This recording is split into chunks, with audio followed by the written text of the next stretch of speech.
Good morning to you all. Mr. Siminya. Good morning to you, Chair, and the commissioners as well. We have Advocate Ledwaba for cross-examination. Yes. This morning. Yes.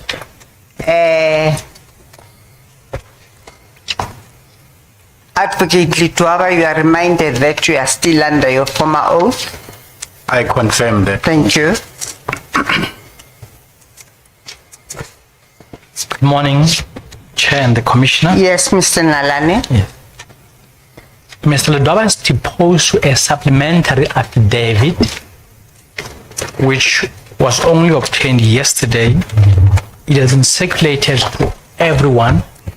I just want to take him through the supplementary affidavit before it gets cross-examined, because the matters that it deals with are pertinent to some of the matters that the cross-examination will revolve on.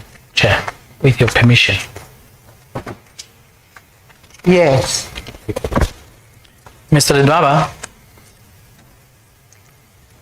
you would recall that you have previously testified before this commission, correct? Correct. And on the 14th of April 2026, you deposed an affidavit. Correct. If you look at the bundle before you, from page 13, red 13, and in black is 1696.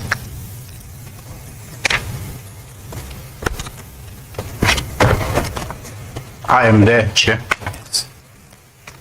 And if you turn to page 39, 1722. 1722.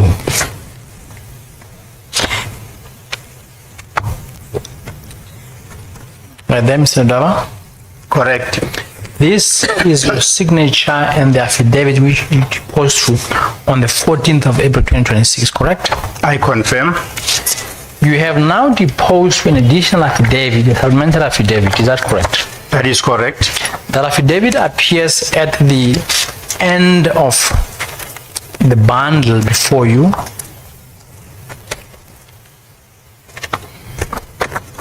You see that? After page 385 of the bundle. Yes, there is a tab called Supplementary Affidavit, Mr. Ledwaba. You recall that? Correct. The affidavit is not paginated but is numbered at the top of the page. You see that? I do. If you go to the last page of the affidavit, page 9 of the affidavit, number 9.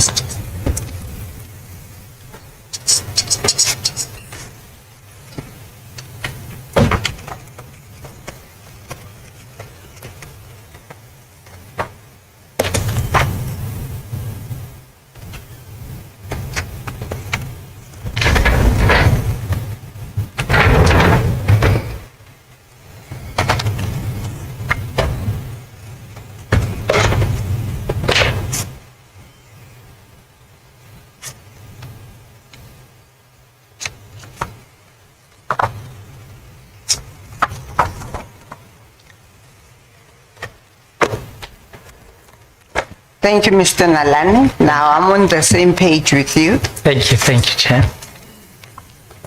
There's a signature on page 9. Is that your signature? That is my signature, correct. And this affidavit, you confirm it as being affidavit? I do. And you confirm it as being correct? I do. Now, before we delve into the content of the affidavit, can you tell the Commission why you had to depose to a supplementary affidavit? I think on the 22nd when I testified, and more particularly during clarification, there was questions regarding the proper reference to section 7 as I had it in my affidavit and in my oral testimony, coupled with the questions relevantly asked by Commissioner Gabriel. as to the definition of specified offences in the context of the National Director interpreting it one way and the DSO interpreting it probably more another way. But if you go to your affidavit, paragraph 3, you explain what your previous one affidavit stated. Correct. Yeah, just read it into the report.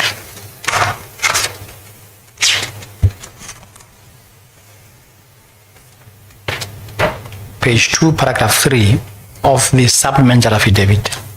I'm saying paragraph 3. Yes. In my previous one affidavit filed with the Commission, more particularly paragraph 36 thereto, I made mention that the provision of Section 7 of the NPA Act 61 of 2000 provided as follows, open quote, 1A, there is hereby established in the office of the National Director an investigating directorate to be known as the Directorate of Special Operations to investigate and carry out any functions incidental to investigations. A, relating to serious, high-profile or complex corruption, commercial financial crime, and organized crime cases. Roman figure 1, referred to the investigating director by the national director. Those words are repeated in terms of Section 28(1)(b), or Roman figure 2, referred to the investigating director in terms of Section 28(1)(a) or 28(13)(b), relating to additional statutory offences or categories of statutory offences, including the contraventions of Roman figure 1, the Prevention and Combating of Corrupt Activities Act 12 of 2004, Roman figure 2, the Prevention of Organized Crime Act 121 of 1998. So that's how you stated the section to be reading. Correct. Now in paragraph 5, you then stated that in your evidence in chief, you repeated that that's how section 7 reads. Correct. And then you were asked certain clarificatory questions, correct? Correct. And you say, maybe you can read paragraph 4, the second sentence. I indicated that. I indicated that that my view was based on my reading of the copy of an old NPA Act that I still possessed at my home. This was an error. I have now established the proper position. So you confirm that section 7, as you have stated in paragraph 3, and as you stated in your affidavit and evidence, is incorrect. I agree. And then in paragraph 5, you deal with a document called Circular 1 of 2000. You are explaining why you made the error that you did, correct? Correct. Just read that into the record and explain in your own words. Paragraph 5. What I was recollecting was in fact a DSO Circular 1 of 2000, which did not list TRC cases as cases to be investigated by the DSO. Whilst I have not been able to obtain a copy of Circular 1 of 2000, a reference indicating its existence can be found in the Khampepe report and the article by a security studies expert, Ms. Jean Redpath. I've attached the relevant sections of the report as Annexure G1 and the Redpath as article as Annexure SG2. And if you turn to page, there's an annexure to the affidavit is G1. Are you there? Correct. When you refer to the Khampepe report, what are you referring to exactly? I think sometime in 2006, if I remember, a commission of inquiry was established and that was chaired by none other than Justice Khampepe. And a final report of that commission was then compiled, I think, on the 3rd of February 2006, which was titled in paragraph 11 as the final report, February 2006, Khampepe Commission of Inquiry in the mandate and location of the Directorate of Special Operations. So that was the subject matter of that commission. Correct. Location of the DSO. Correct. Now, you also refer to paragraph 48 of that report. Why are you referring to this report in your evidence? When I started to reflect and decided to look for secular one, I requested assistance of the evidence leaders to approach the NPA to see if they can help us with a copy of this secular, which has not been forthcoming since. And in an effort to get some outside reliance of existence of secular one, I came across the report through talking to some of our ex-colleagues or some of my ex-colleagues, that we came across the reference of secular one in these two documents, the Khampepe report, where it is even listed that the secular one was even attached to the report, but when you go into the report, it is not there. And the other reference is the monograph by Mrs. Redpath of the ICC. She specifically mentions the existence and the contents of secular one in terms of the mandate, operations and locations. She even identifies the officials at the relevant time in that monograph. So you're saying when you deposed your affidavit then, you had in mind this DSO secular number 1? Correct. Explain it. What was the purpose of the secular number 1? My understanding is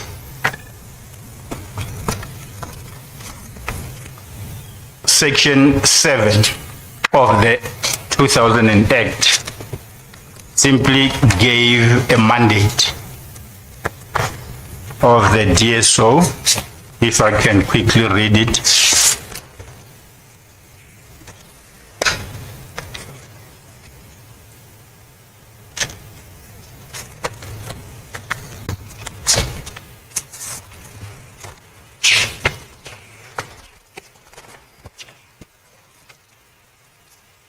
If you look at paragraph 8 of your supplementary, you quote from that section 7 as it read then. Paragraph? Paragraph 8. Thank you. It spells out the mandate, and more appropriately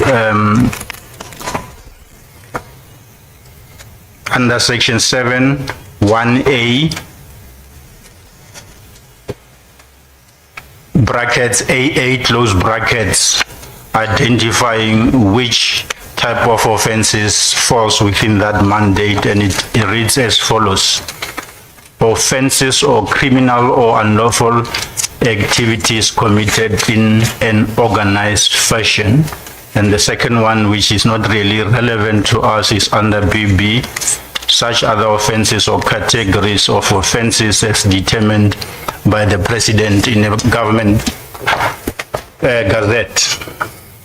So we go to B, subsection B then defines the word organized fashion, which was the mandate of the DSO. You are reading at page 4 of your affidavit. Correct. Yes. The last paragraph in paragraph 8.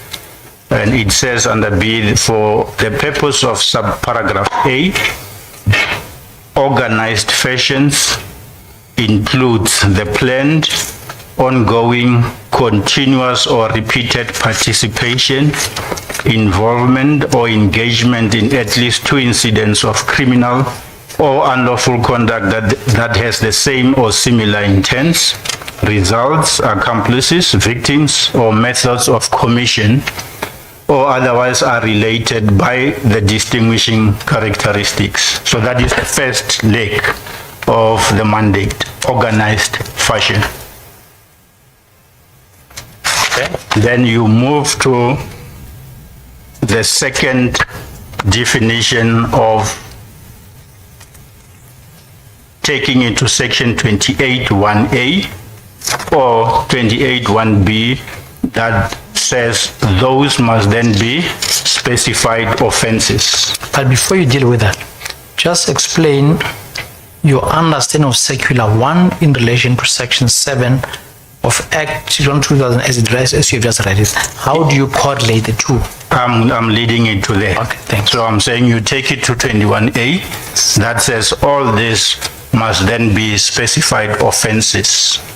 Only those that can be done by within that context of 28(1)A and 28(1)B. Both refers to specified offenses. Then for specified offenses, you go back to the Act. In section 1 of the definitions,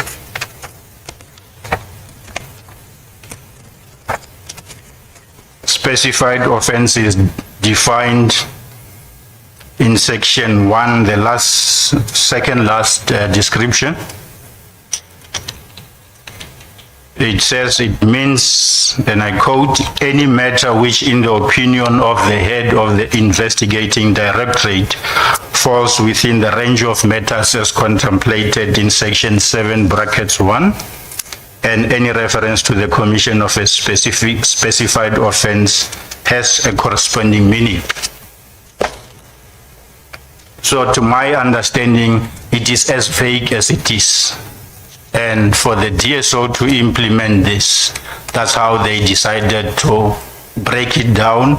It gives the mandate to the head of that directorate, the head, to define what is specified offense, and that's how Circular 1 came into being, to define exactly in a piecemeal fashion what are those that are regarded to fall within the mandate, and it identified those 4 core criteria of cases. Okay. If you go to G2, this is an extract from the monograph of the author Jean Redpath. I confirm. The numbered page 32, the bottom, you would see there's a paragraph at the top of the page says, however, agreement between SAPS and DSO. You see that? I do. And after that paragraph, then it deals with Circular 1. Let's read that first paragraph and then explain the context of how she explains Circular 1. I think maybe if we take it on the last sentence of that paragraph, starting with however. Yes. She says the ministerial committee never said that is now the MCC. I think started from however. Okay. Then makes That's on page 32. yes. It says, however, acrimony between the subs and the DSO arose after the launch of the organization. With the appointment in 2000 of Jackie Selebe, I'm reading it as it is, but it is Mr. Jackie Selebe as subs national commissioner, a man who was keen to defend the reputation of the police and who clashed with the national director. A negotiated mandate became unlikely. The ministerial committee never sat. As a result, the DSO was forced to carry out an internal case review in which it considered whether the matters it had already taken on were appropriate or not. In doing so, the DSO came up with its own operational mandate, more in the nature of internal terms of reference, which outlines the requirements a case must meet before being taken on. This was dubbed Circular 1. You can explain that? Next paragraph, in terms of Circular 1, The first criterion is that the matter concerned must fall within the strategic focus areas of the DSO. These have been refined to include drug trafficking, organized violence, in brackets including taxi violence, urban terror, and street gangs, close brackets, precious metals smuggling, human trafficking, vehicle theft and hijacking syndicates, serious and complex financial crime, and organized public corruption. The next paragraph, there are a further 14 general criteria or factors that must be considered, covering such questions as code, is the criminality activity involved complex, and does it comprise at least 5 persons? Close quote. There are also financial thresholds that must be met. For example, a corruption matter has a threshold of 500,000 rand, while serious economic offense must involve actual loss of 5 million to meet the threshold requirements. Then that paragraph, all of these requirements? All these requirements must be met, and consideration canvassed before the head of the DSO will authorize an investigation. I think it had to be the head of the operation, not the head of the DSO, as he could not authorize investigations or declare a matter in terms of Section 28. Prior to such an authorization, no DSO members are designated to a case, and DSO members do not, until designation, enjoy the DSO special powers of investigation, which include somewhat expanded powers of search and seizure. In simple terms, can you explain what that is, all this means? In simple terms, for a case to qualify under the intake criteria, it must meet all this. First, the 4 core crime mandate of organized crime, corruption, financial crimes, and the 4th one, which cuts across, is racketeering and poker. So that is the first assignment or the first consideration. Then the second part, we go to the threshold. If it's corruption of 2 million, we give it to the subs. We're starting at 5 million upwards. But the point is, those criteria were developed in terms of secular one. Again, aligning it to the definition of Section 1, which gives the head of the DSO to define what will be the core mandate of the DSO. But it's not defined in the Act. It is passed back to the head of the DSO to define what are those. And what was the rationale for the secular? To assist the investigators, prosecutors in the regions and even head office how to assess at that level a case to be considered even before they bring it to head office. So when it comes to head office, it must fall strictly within the secular one for consideration. So if I understand you correctly, not every case, criminal case, would be referred to the DSO. I confirm. I related to a typical fraud example. Or let's take corruption. If it's a corruption and we found that it's for 2 million, it does not meet the threshold. It goes to subs. That's how the high echelon of the crimes was pitched. And then if you go back to your affidavit, supplemental affidavit, you go to paragraph 3, paragraph 7, you say, the evidence leaders and I agree that I will then have to address issues by filing a supplemental affidavit in these proceedings, which are now due, correct? Correct. I think we need to say immediately after, in paragraph 6, we say immediately after my testimony, we converged with the evidence leaders and re-looked at taking the questions raised by the Commissioner Gabriela SC. And looking at the Act, it was obvious that I was mistaken. The Section 7 was not as I indicated. And that's when we said, I must go and look at it. And that's how paragraph 7 comes into the picture. And you now deal with the correct citation of rendition of 8 of section 7 in paragraph 8 of your affidavit. After our agreement, I then decided to follow it up, and when I came across the act, I established that the correct section 7 read as we have it under paragraph 7 as it is in that Act 61 of 2000.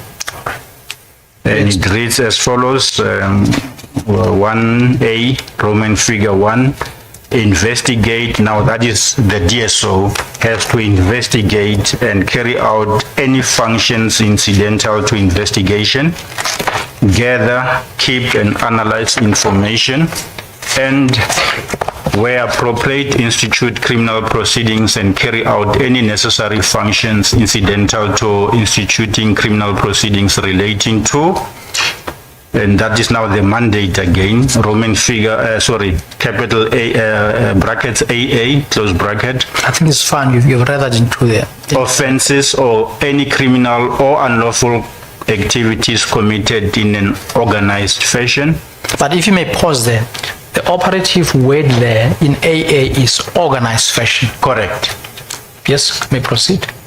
And the BB is really not relevant, but it's here, I'll read it, such relevant for these purposes, but it says such other offenses or categories of offenses as determined by the President by proclamation in the Gazette. And then B defines what organized fashion means, correct? Correct. Now, if you go to 9, what do you say in 9? I will read it.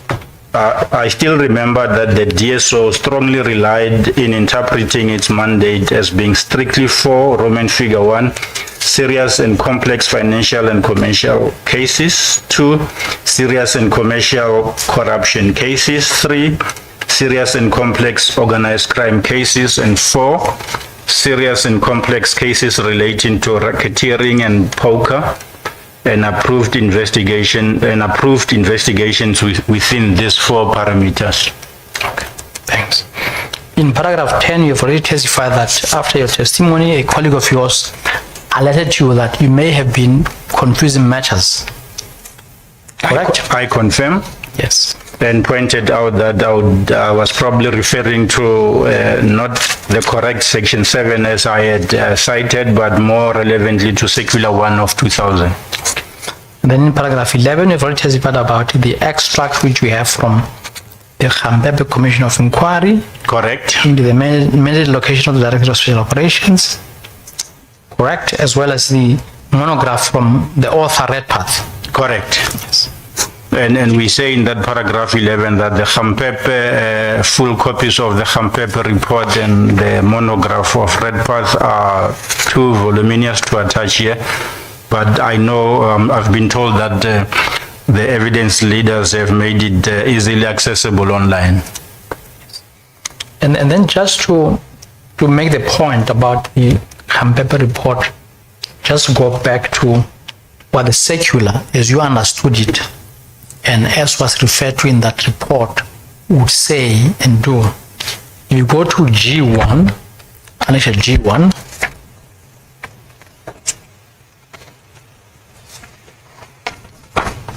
I'm there. paragraph 49.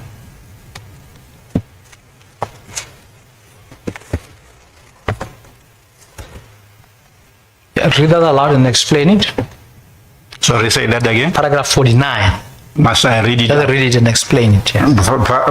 Paragraph 49, we took out and made a copy of this from the report, the Khampepe report itself, and it read as follows. The circular, that is now circular 1, divides the work of the DSO into various areas of focus. It establishes 4 operational management desks. The circular also deals with the criteria for the selection and initiation of investigation and the procedural requirements relating to these processes, including the reporting responsibilities of the regional heads. It also deals with the referral of monitoring and interception application and request in terms of section 252 capital A of the Criminal Procedure Act, that is dealing with the entrapment. Right, we may now go back to your supplementary affidavit. So in other words, you are saying the report, as you have read it, deals with the secular one, which you had in mind when you were doing your first affidavit of Correct. Now go back to paragraph 13 on page 5 of your supplementary affidavit. 1-3. 1-3, yes. I continue to read it. I now confirm that my continued reference to the DSO mandate then being to investigate specified offenses of 1, serious and complex financial and commercial cases, 2, serious and complex corruption cases, 3, serious and complex organized crime cases, and 4, serious and complex cases of racketeering and involving poker was in relation to how the DSO interprets the legislative mandate within secular one and use this criteria to assess and approve investigations. And then you also deal with further elaborate on that on paragraph 14.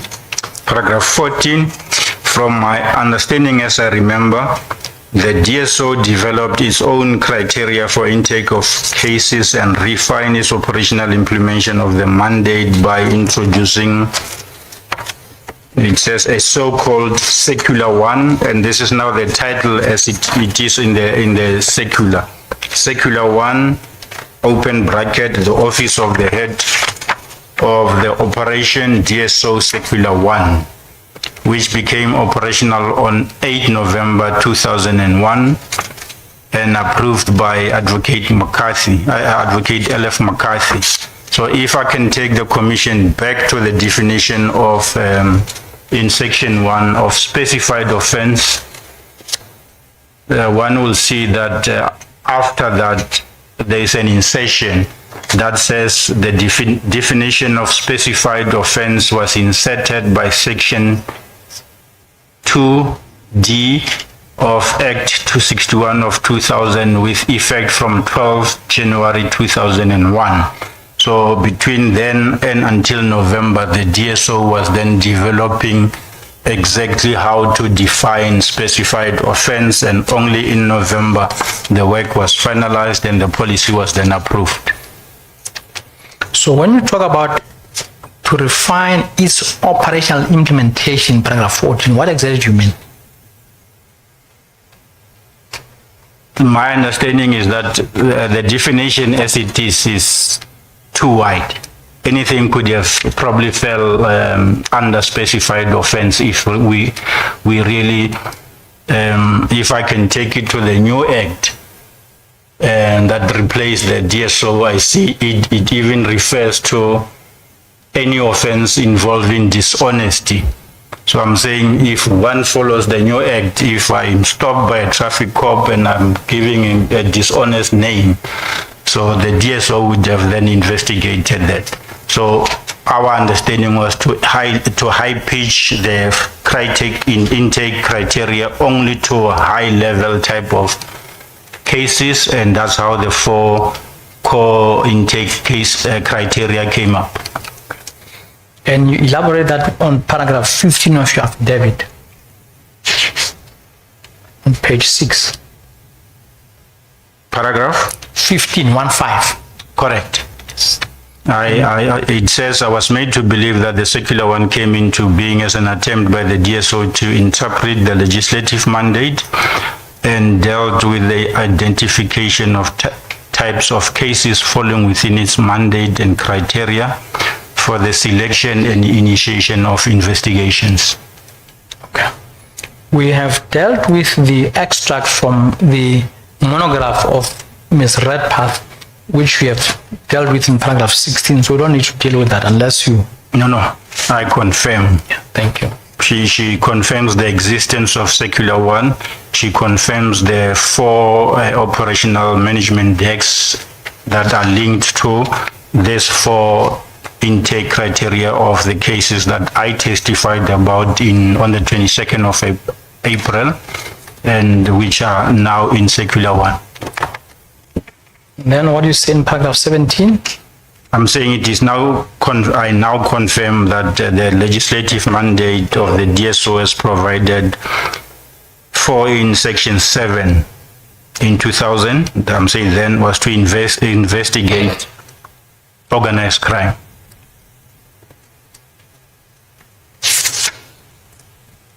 And then, although you have dealt with, you can just refer to it briefly, paragraph 18, We take it to organized fashion. to 7.1b, where the word organized fashion, which is established in A, is now defined. And I've already read that relevant section from the Act. Then at 19, we still deal with the definition of specified offense, which you have dealt with. Correct. But maybe just emphasize, we say, is intent defined as any matter which, in the opinion of the head of the investigating directorate, falls in the range of matters contained in section 7.1a, any information in terms of section 7.1a, bb, or 1a of the Act. We have dealt with that.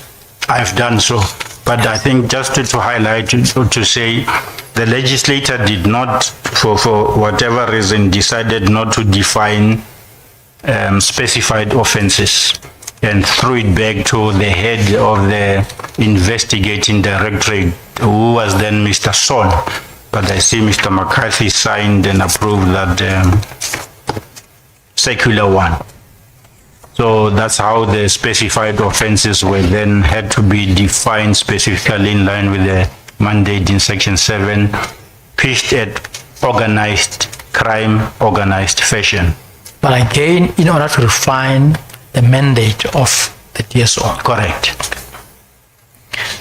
And then in paragraph 20, you deal with an extract from the Khampepe report. Correct. We referred to, if I can first read it, the Khampepe report mentions in paragraph 11.19 of the report that the foundation of the human rights, FHR, expressed the view that the provisions of the Act, which dealt with the mandate of the DSO, provided very little direction to the organization.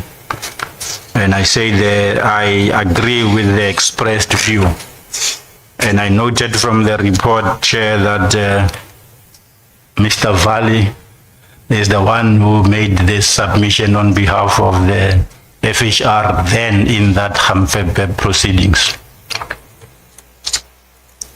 Thank you. So basically we're saying the Act does not define what is specified offenses, and it gave it, threw it back to the head of the organization, and that's how circular one came into being. And then 21. The Khampepe report highlights that the implementation of the legal mandate then became an issue when it came to operationalization of projects that were to be regarded to fall within the mandate. 22, I say I believe, which is essentially what Ms. Redpath also says, that the failure of the Ministerial Coordinating Committee in addressing the issue of the DSO mandate resulted, amongst others, in the DSO being creative and brought to life Circular 1 of 2001, which was aimed at defining and streamlining the mandate of the DSO. And then 23. The circular provided in the main that the investigating director, which is the head of operations, may investigate any matter which in his opinion involves a specified offense, one which is related to organized crime or any other categories determined by the president. At paragraph 24, you just simply emphasize that for a matter to come to the DSO, it had to fall within the 4 emphasis areas. The first point is always specified offense. What is that? Then to break it down, we came up with those 4. And in paragraph 24, we say in deciding whether to declare an investigation in terms of Circular 1, regarding the DSO mandate, the first criterion was that the matter concerned must fall within the strategic focus area of the DSO, which was then defined to mean 1, serious and complex financial and commercial crimes, 2, serious and complex corruption crimes, 3, serious and complex organized crimes, and 4, serious and complex crimes relating to racketeering and poker. This was the cornerstone of Circular 1 insofar as the mandate of the DSO was applied. And then in 25, you deal with 14, you mentioned that there were 14 general criteria of factors to be taken into account. Correct. And I think this also assisted in dealing with the tension between subs, that the DSO not necessarily cherry picking cases, but it has a threshold. And paragraph 21 says there were further 14 general criteria or factors that had to be taken into account, namely the scope of offenses to be investigated, organized fashion, syndicate, impact, international or transnational, at least 5 or more people involved. That's 1. 2, there was in addition threshold amounts to be considered on each investigation in terms of those, the criterion 1, 500,000 being the minimum set for corruption cases, minimum actual loss of 5 million rand for financial and commercial crimes, and 3, value of 1 million rand for organized crime cases, and 5 million for drug syndicates. So this was to put a bar to So say that not every case of corruption will come to subs. So the police the subs will not say we're taking every run-of-the-mill cases, even if it's a corruption of 100,000 of 2 million. So that's why we said for corruption the minimum was 5 million. 500,000, and for financial crimes 5 million. Drug syndicates 5 million.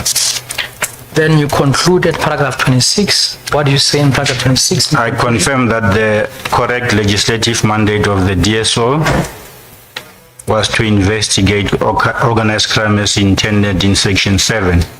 My reference and reliance to the language that was used in Circular 1 was an error on my part. Thank you. Chair, those are the questions for Mr. Ledwaba. Mr. Ledwaba, can I take you back to paragraph 3 of your supplementary affidavit?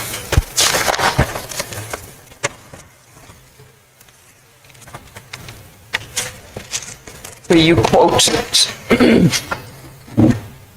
the provisions as you understood it of section 7 of the NPA Act. Are you with me? I am, Commissioner. What were you looking at when you drafted this? To the best of my recollection was an old NPA Act, which unfortunately I've been unable to get a copy of. I don't know whether that one was probably in the proclamation before it was enacted, or I just can't remember whether it is the wording of the Circular 1 I had in one of my notes. I still had some few documents from this DSO then. But you were quite clear I was quite clear. that you were relying on your old version of the NPA Act. I confirm that. Now you can't find it. No. Thank you. And even if one reads the current section 7, then it does not read close to this. Thank you. Thank you. Ms. Moroka, following upon the supplementation of the evidence by Mr. Ledwaba, any clarificatory questions? None, Chair. Thank you. Thank you. Ms. Mtambeleni? Thank you, Chair. No questions. Thank you.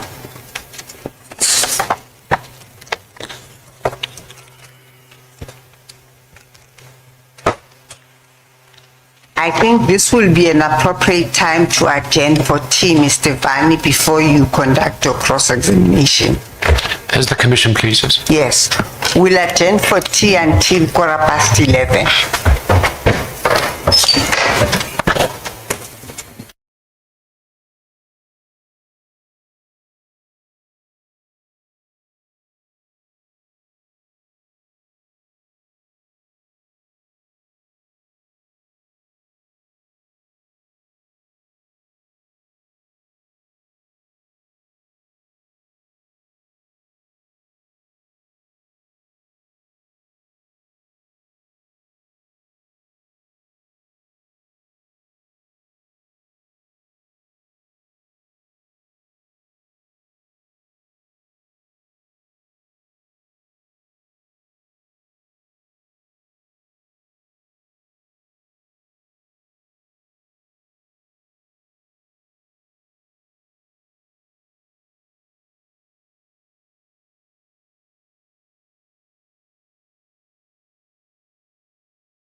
Switch on your one microphone. Chair, before we start, but told us Mr. Lukele for the NPA team who's on MS Teams. Zone. Okay. Yes. Yes. Mr. Lukele?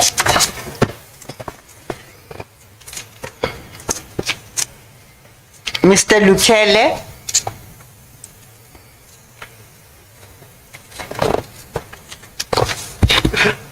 Can you hear us, Mr. Lukele?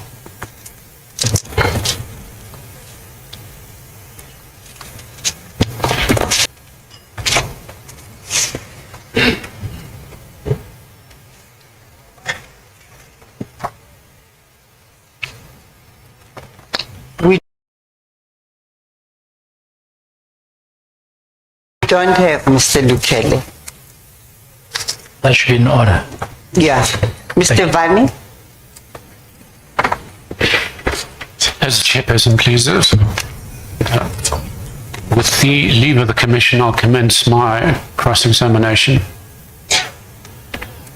Firstly, Mr. Ledwaba, thank you for taking the time to come back and be with us today and assist the commission. It is appreciated. Thank you, Councillor. To assist you, we also set out virtually all of our questions in the application to cross, so there are not going to be any surprises today. Yes, I was obliged with that affidavit where the questions are set out and I've went through them. Thank you. So we will try not to keep you for too long, and just to assist you to navigate this morning's session, we're going to kick off on page 2 of that application. There's a heading titled the Special National Projects Unit dealing with the TRC cases. It's at paragraph 7. If I may be assisted with the page number in the bundle. It's 2. Red 2. I'm there.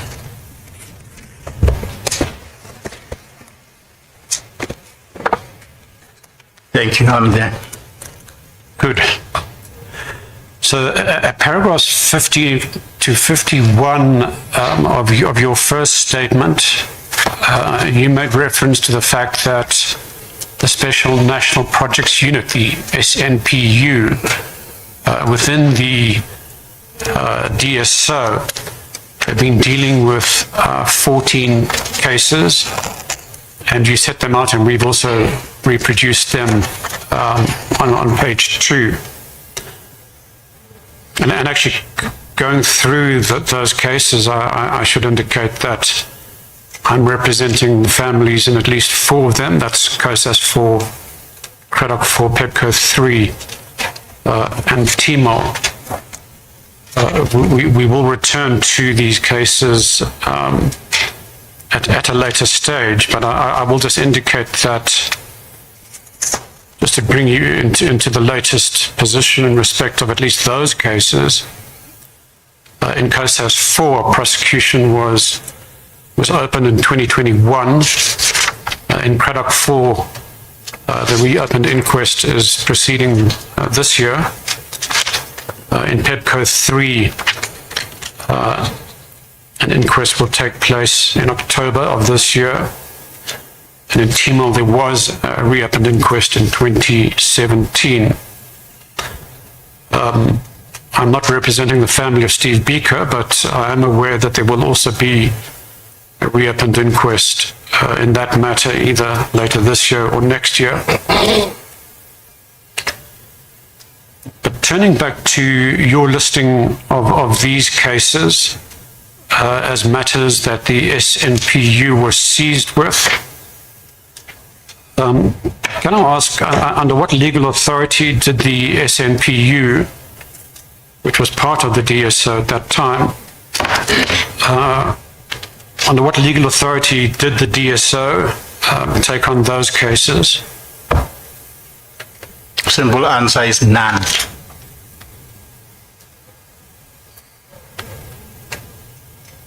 Then how did those cases get to the DSO? we take it maybe 2 steps back. All the TRC cases were initially at the subs and DPP offices after the TRC. Mr. Nuka, as the National Director, decided to bring them in his office, in the national office, but in his office. And that's where the SNPU was developed and started operating in his office with the whole range of 400 or 41, I can't even remember, but that's how it landed in the DSO. Mid-2002, if I'm correct, or early 2003, Mr. Nuka with management decided to move the SNPU out of his office and just dump it in the DSO with the purpose of the SNPU dealing to DSO-related national projects. But they brought along Mr. McAdam, Mr. Lisk, and few others, together with what they were doing there.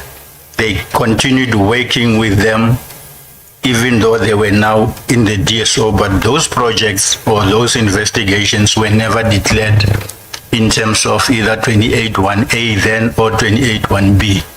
So it was just a carry case that they brought along and they continued working on them. That's why I said no legal authority. But nonetheless, those cases were regarded as serious cases, serious enough for the DSO to be seized with. When you say they were regarded, you mean by whom? Well, presumably Advocate Nguka and the DSO. I think we're missing each other. He just removed the unit as is, continued carrying or working on them, but now located within the DSO with the main aim of now dealing with DSO national projects together with what you are bringing along. So they were Yes. never DSO cases. But to get onto the same page, not any old case would be just handed over to the DSO. The point I'm putting to you is that these were serious enough cases dealing with organized political crime that warranted the attention of the DSO. Not to my understanding. I Okay, have to differ with you. We'll have to agree to disagree on that point.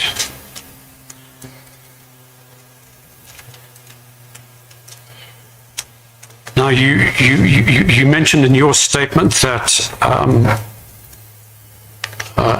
that's in paragraph 50, an audit of all the matters that have been dealt with by the SNPU was carried out. When approximately was that audit? This was around 2003. I cannot try to even estimate. I can't remember. But the one identifying the 14 cases would have been approximately when we decided to comply with the NPA policy of now regarding TRC cases as priority crimes within the PCLU, and for us to compile a list of what are we now transferring to them for them to carry on. Should be around that period.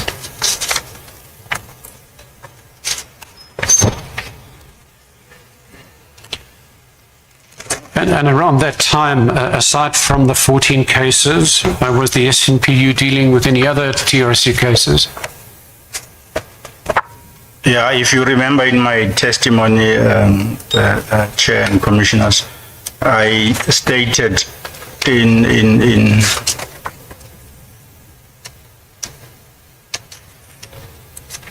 even in the memo of Mr. Director to Mr. Lisk dated 15 July, that after this 14 are now transferred to PCLU, only 2 cases will be remaining in the SNPU just for finalization on the request or direction of Mr. Nuka, being the blackheads.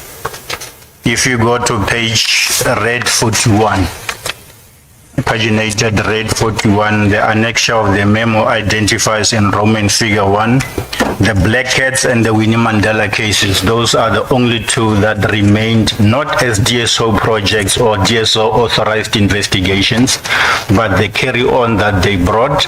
And when they leave, they must retain those two for completion by July 2003. Right, we'll return to that. But the reason I asked whether there are any other TRC cases on the books, this is because of what we set out in paragraph 9 of the application, paginated red number 3. And let me just put to you these assertions, because it does seem to us that there might have been more than just 14 cases on the books of the SNPU. So, for example, if we look at 9.2, around September 2000, the TRC provided a list of approximately 226 TRC cases to the Human Rights Investigation Unit, the HRIU. And then we know that, and you've also indicated this, that Advocate Nguka stated that after the HRIU assessed the TRC cases between 1999 and 2000, he decided to transfer all the TRC cases in possession of the HRIU to the SNPU. And then lastly, we can make reference to the statement of the former head of the SNPU, Advocate Chris McAdam, who indicated in his own statement that by 10 February 2003, the SNPU had identified 41 TRC cases for investigation and possible prosecution. So it does seem as if the SNPU probably had many more TRC cases on its books at that time. Would you agree?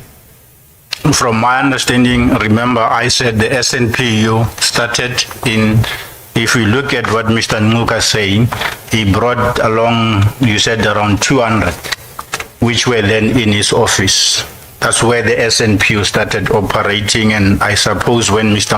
McAdam refers to the 41 being with SNPU then, that was at the time, it was still located in the NDPP, Mr. Nguka's office. When they came to the DSO, they officially then put on our records only the 16, let's say the 16 cases.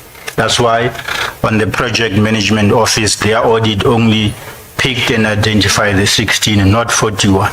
But Mr. McAdam has been carrying the SNPU, 1 in the NDPP, 2 in the DSO, and 3 when he moved to the PCLU. So he will have a complete list of all those that he regarded as ready for investigation and possible prosecution.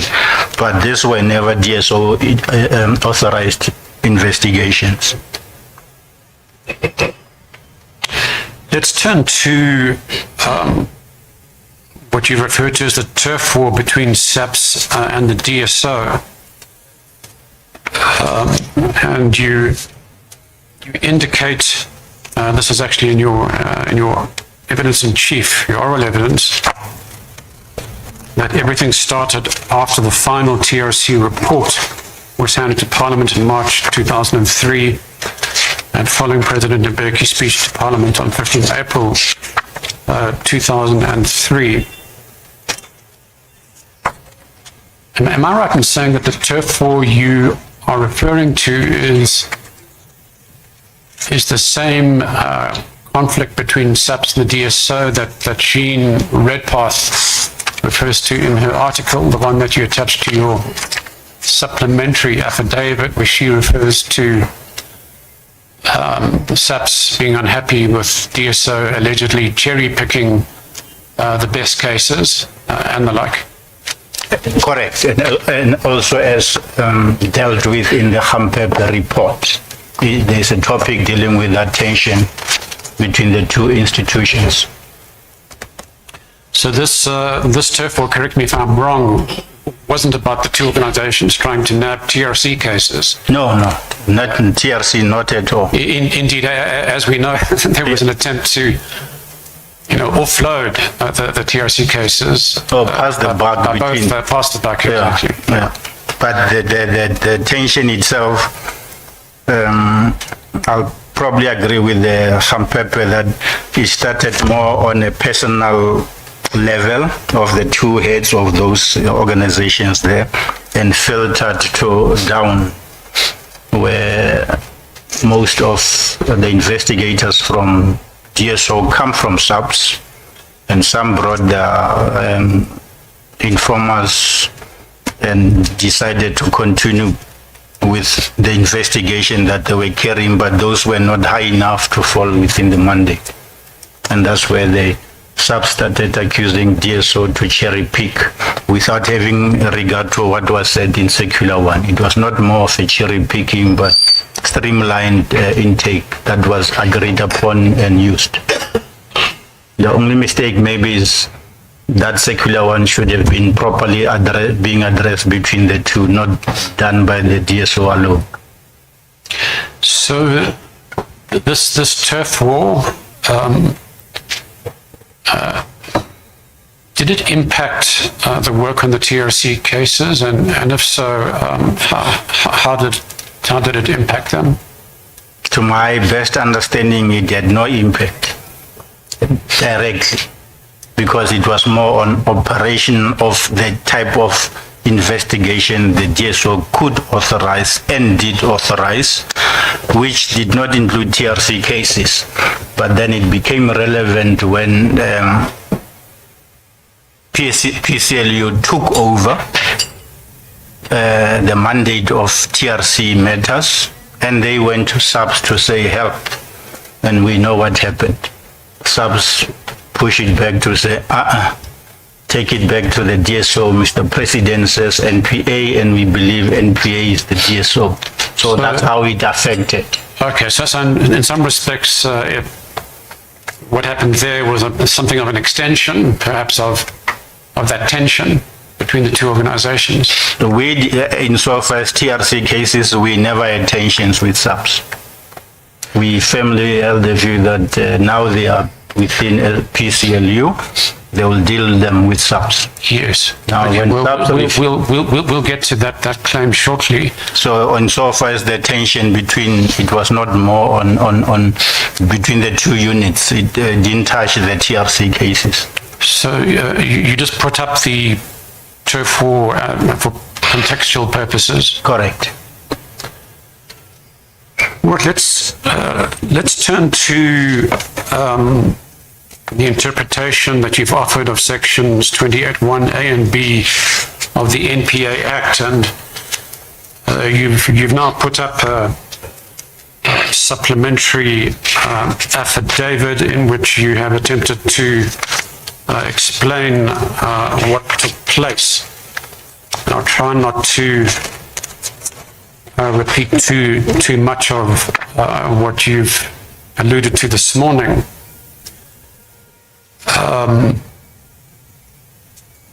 But it's now apparent that the quote that you offered of Section 7 of the NPA Act, or at least the old Act, is incorrect. I agree. But as far as we can tell, we've also looked for it. You haven't been able to produce that old Act. I confirm. We also can't find it. You have made reference to the fact that you really meant to refer to Circular 1.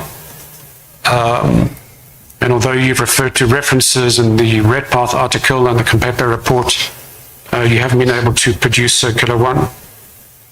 Well, in the affidavit, we show all the attempts I think I've requested the evidence leaders, I think twice, and a follow-up to the NPA. I don't think Council is expecting that after 20-something years I'll still have a copy of the Circular 1. But neither the NPA seems to be having a copy of Circular 1, and that's why we sought to get supporting information that Circular 1 was in fact existing. And we found two reliable sources in the sense of the monograph of Ms. Redpath and the Honorable Judge Khampepe in her report of 2007. Yes, no, we didn't expect you to have your own copy after all these years, and thank you for confirming the attempts that you've set out. Now, you have made reference to the NPA Amendment Act of 61 of 2000, which sets out Section 7, and you've gone through it.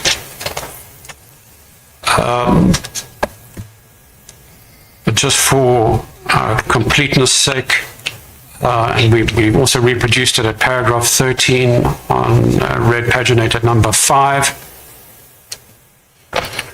I'm in agreement. Yeah, so it essentially talks about offences of any criminal or unlawful activities committed in an organised fashion. We won't dwell on BB because it doesn't really apply to us in this instance. And then 7.1b sets out what organised fashion means, including a planned, ongoing, continuous, repeated participation involving at least two incidents. So we want to put it to you that the DSO mandate is what is set out in Section 7.1, namely to investigate and prosecute offences of any criminal or unlawful activities committed in an organised fashion. It doesn't speak of serious, high-profile or complex corruption, commercial or financial crime and organised crime cases. This is simply what is set out in Circular 1. I agree.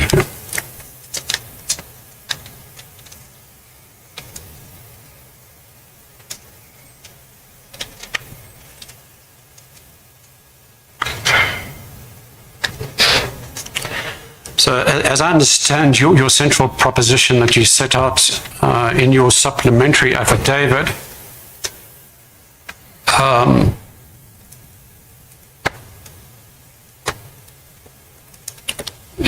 you're essentially saying that those four categories, although you accept that those are not in the NPA Act, they're based on the internal Circular 1.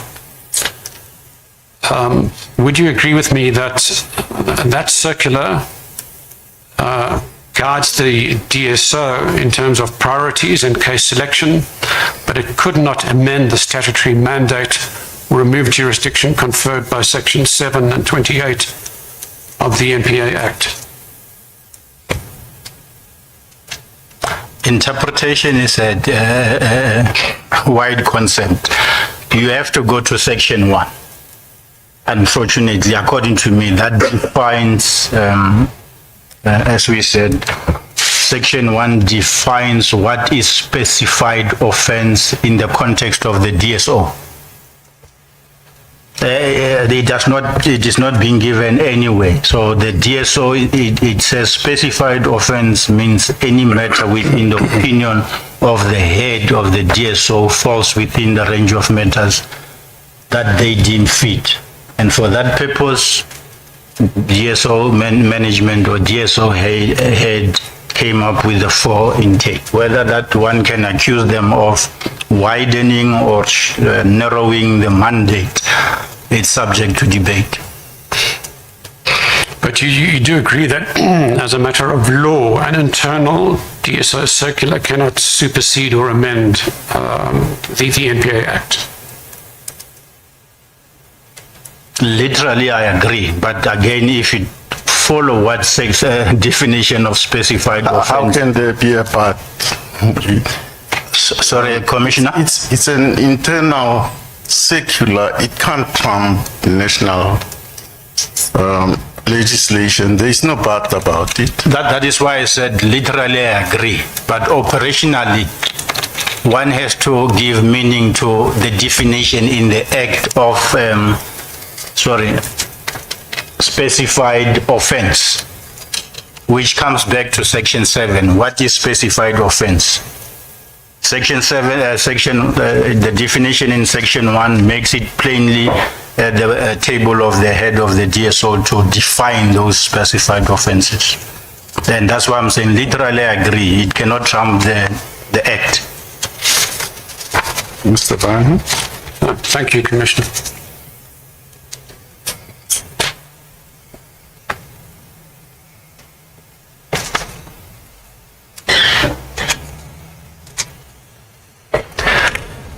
So would you also agree that the fact that the internal circular doesn't specifically refer to TRC cases doesn't mean by itself that the TRC cases are excluded?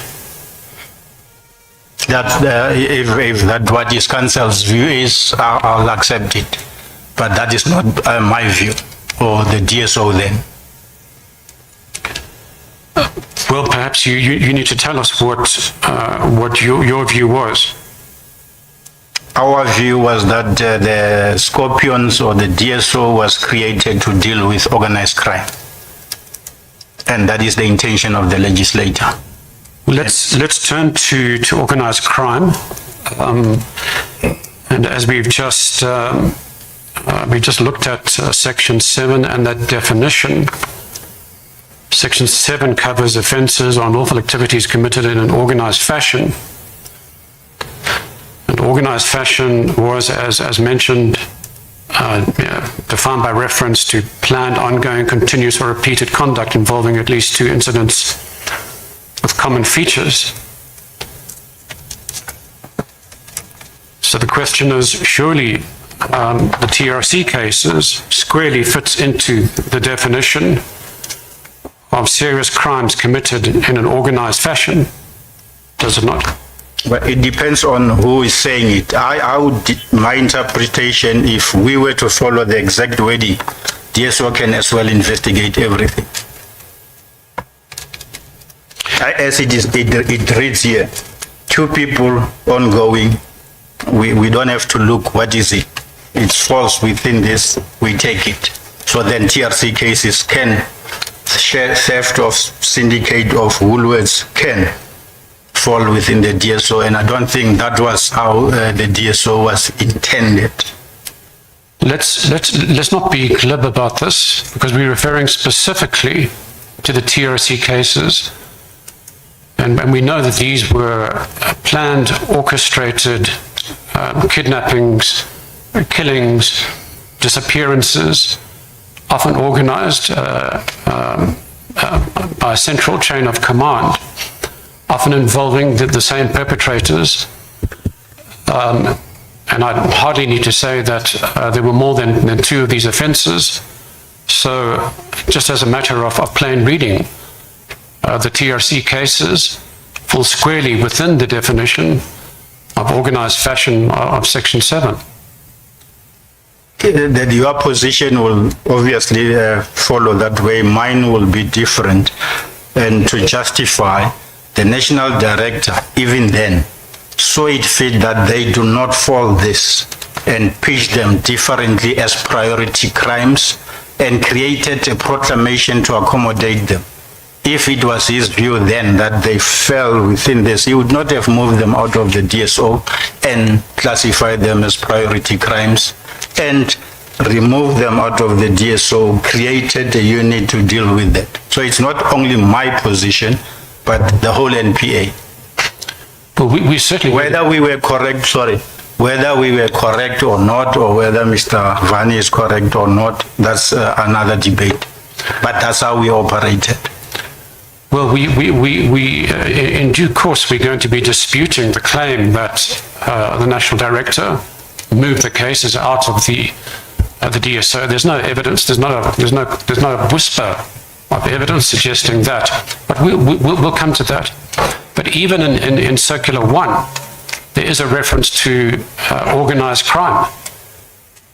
And even under Circular 1, we suggest to you, read with Section 7, that these TRC cases involving murders, kidnappings, disappearances, and the like, clearly fit the definition and the way they were executed as being carried out in an organized fashion.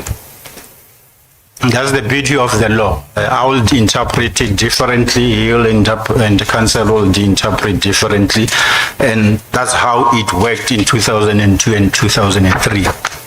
If anybody is to say we were wrong, that's a question the commission can ask, or a judge in a dispute between the two can then decide. But that's how we interpreted it, and that's how we worked.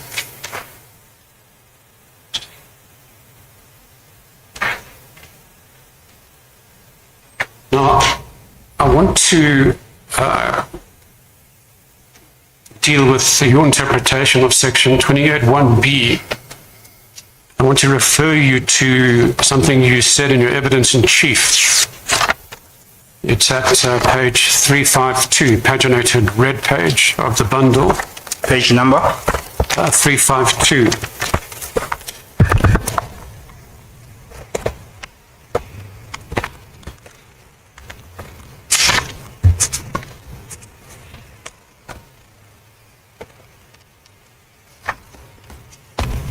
You found it? Correct, I am there. So I just want to quote to you one line for your comment. However, the National Director is given superpowers in terms of that subsection, that's 28(1)(b), to go beyond the mandate of the DSO. Are you still persisting with that view? I think to contextualize what I meant is both 21A deals with specified offenses, which has to be defined. And we then decided to say it's A, B, C, D, the four. 28(1)(b) refers to the same specified offense. So there should be a difference. And that's where I meant that the National Director is given superpowers, but in practice it essentially means the National Director is given power that, according to our understanding, or my understanding at least, if a matter is brought to the DSO, it's a corruption of 100 rand or 100,000. The investigator director, who was myself then, feels that it does not meet the other 14 criterion, especially the threshold or the importance of the matter. I decline to authorize it. The people involved feel aggrieved and they take it to the National Director to review. So even though it does not fall within, according to a Circular 1 and our understanding, he has the powers to authorize it, even though he would agree that it doesn't fall within, strictly within, but on his consideration, he decides to, the word shall. Once he says the DSO must, then we do it. We don't consider anymore whether it is within the mandate. As long as it comes from him, we don't question it. That's how, when I said superpowers. So, do I understand you correctly to say that you're still persisting with the claim that because the National Director has these superpowers, he may go beyond the mandate of the DSO? I think maybe the word superpowers is problematic. Let's just say 28(1)(b) gives him a power to declare certain matters at his own discretion back to the DSO. And it doesn't define for him what is specified offense. Whether he interprets it like us in terms of the act, I cannot answer for him. But as long as he feels satisfied that whatever is on his table fall within that specified offense in 21(b), I'm happy to comply with his instruction. So I cannot answer for him as to what he regarded as specified offenses. So are you suggesting that the section allowed him complete carte blanche? He could pick any offence under the sun and say, that, this now must be investigated? If we want to be simplistic, yes. He can take a theft of a Woolworths by a prosecutor to be investigated by the DSO. Well, I must put it to you, Mr. Ledwaba, that as a proposition of law, that is just manifestly wrong and cannot be. That's why we're saying one had to pitch a standard to say we stop here. The rest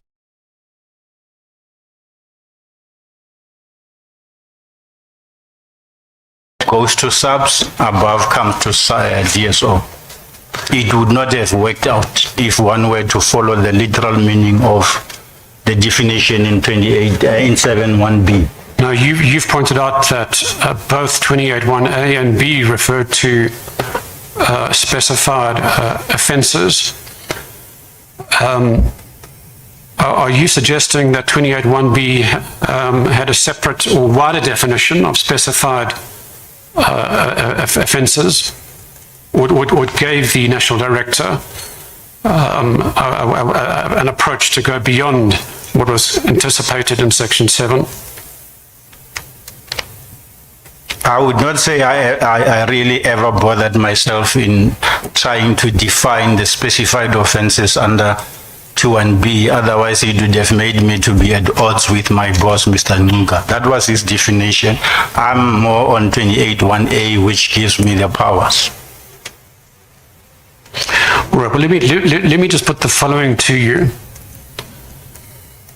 Specified offences in those two subsections had the same statutory meaning. Section 1(b) did not contain a separate wider definition. Nothing in subsection 28(1)(b) permitted the NDPP to turn an offence outside Section 7 into a specified offence merely by referring to it. The difference was principally who initiated the investigation and whether the investigation was discretionary or mandatory. Your comment? I differ a little in that the definition of specified offences in the Act talks about the head of the investigating directorate who must decide what are the offences, not the national director. So if one were to do a literal interpretation, specified offences as defined in the Act missed 28(1)(b), because if the national director is doing specified offences that are to be decided by the investigating head of the DSO, it creates an imbalance.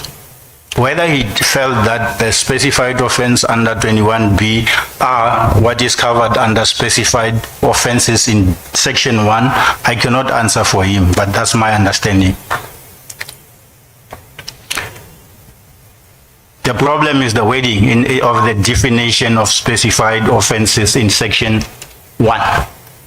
Limits it only to the head of the investigating directorate, who is below Mr. Nuka. So I don't think he can bind the head of the organization as to how he defines specified offences. Obviously, he must be bound by the Act, but the interpretation is unfortunately a little complicated when you read how the legislation is formulated. Well, we want to suggest that your interpretation has no textual basis in the Act. And so your suggestion, and I want to refer you now to page 382. This is part of the transcript of your evidence in chief. And I'm going to quote to you the example that you put up at line 18. I always argue that even a theft of Pick n Pay, he could have just said use 28(1)(b), it is a specified offence, go and do it. I want to put it to you that your example that the NDPP could turn an ordinary pick and pay theft into a specified offence merely by referring to it is manifestly incorrect. Again, I differ. If one looks at the definition in 7B, says if there are two more people, syndicate. If it's a syndicate of two people dealing with pick and pay, targeting pick and pay, it can still fall within this, as it is. So it's a matter of interpretation. We highlighted, as they say, according to them, TRC cases are continuing organized. Pick and pay syndicates are continuing syndicates organized. What is the difference? Yes, although I dare say you weren't referring to a syndicate in that line, but be that as it may, just to wrap up this section, I want to put it to you that if a matter genuinely fell outside the definition of specified offence, Section 28(1)B could not bring it inside. Conversely, if it was a specified offence for paragraph B, it was capable of being investigated under paragraph A. We're talking across each other. Again, it goes to the definition. I will define B differently from you. And who is correct is subject to High Court, SCA, Concord. I'm citing an example of a syndicate of 5 people targeting pick and pay for theft. 40 rand, 50 rand every day. Why are they? There's no difference. It is a continuous targeting syndicate of people. Can it really be dealt with by the DSO? No. It doesn't mean we were correct or we were wrong. It depends on who is listening or who's talking.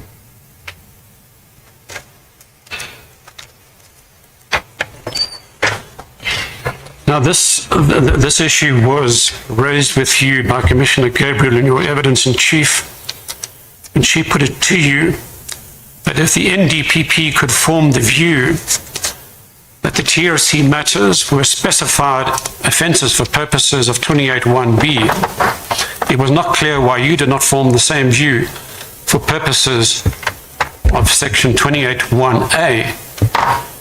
And in your evidence in chief, you said, well, this is how the DSO interpreted its mandate at the time. So my question to you is, do you accept that Section 28(1)B did not dispense with the requirement that the matter referred by the NDPP must relate to a specified offence? We have already dealt with that. How he defines specified offence, I don't know. How we define specified offence is within the Act. So even if we operate on the premises that he was wrong, therefore we should have followed the wrong procedure, I do not agree. Or he was right, we were wrong, that's how we worked.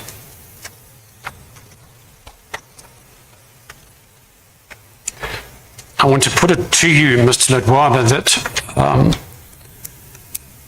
your explanation on these sections are not only illogical, but putting them up to turn down the investigation of the TRC cases at that time frustrated the investigations of the TRC cases.